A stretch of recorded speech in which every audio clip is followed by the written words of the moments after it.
Hi అండి, అందరికీ నమస్కారం. నేను చేసిన ముద్దపప్పు అండ్ చారు చూస్తుంటే నోరు ఊరుతుంది కదూ.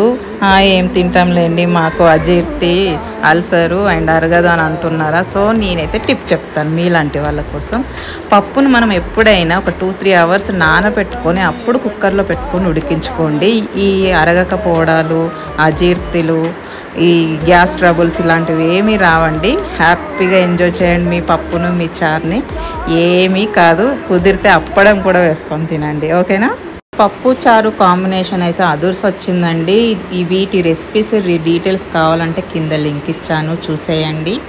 లేడీస్కి సంబంధించిన బ్యూటీ టిప్స్తో పాటు, కిచెన్ టిప్స్తో పాటు అండ్ కుకింగ్ టిప్స్తో పాటు చాలా టిప్స్ ఉన్నాయండి. రీసెంట్గా నేను పూజ సామాన్లను క్లీనింగ్ ఎలా చేసుకోవాలి వితిన్ 10 minutesలో అనే వీడియో కూడా ఇదే లింక్లో ఉంటుంది. ఖచ్చితంగా వాచ్ చేయండి. మరిన్ని వీడియోస్ కోసం సబ్స్క్రైబ్ చేసుకోండి, లైక్ చేయండి.